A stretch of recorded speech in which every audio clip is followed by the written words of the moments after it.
কোশ্চেনে দেওয়া আছে যে 100 টাকায় 10টি ডিম কিনে 100 টাকায় 4টি ডিম বিক্রয় করলে শতকরা কত লাভ হবে।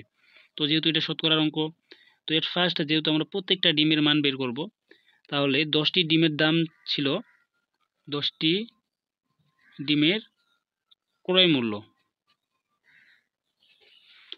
তাহলে ছিল 100 টাকা। তাহলে 10টি ডিমের ক্রয় মূল্য ছিল আপনার 100 টাকা। তো এটার যদি এই হিসাবে একটা ডিমের বের করি, অতএব একটি ডিমের ক্রয় মূল্য, তো যেহেতু 10টার দাম 100 টাকা তাহলে একটার হবে, যদি ভাগ দিব তাহলে আসতেছে 10 টাকা।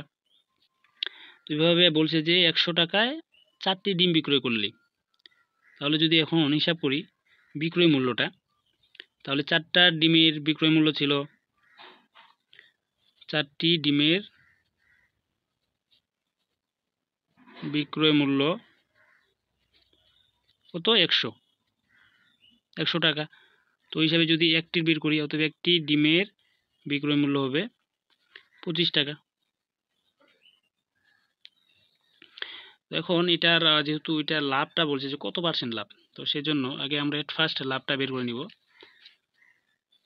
তো লাভ হবে, যেহেতু একটি ডিমের ক্রয় মূল্য ছিল 10 টাকা কিন্তু বিক্রয় করছে 25 টাকায়, তার লাভ হচ্ছে 25 বিয়োগ 10 সমান সমান আসতেছে 15 টাকা, মানে একটা ডিমেতেই আসতেছে লাভ 15 টাকা। তাহলে এটা এখন শতকরায় যদি হিসাব করি, তাহলে দেখেন কত আসতেছে, 10 টাকায় লাভ হয় 15 টাকা। 100টি ডিমের লাভ কত হবে, মানে 100% যদি হিসাব করি, তাহলে 100টির লাভ এখানে 100 গুণন 15, আবার যেহেতু এটা লাভ হচ্ছে 10টার, সেই জন্য এই 10 দিয়ে ভাগ,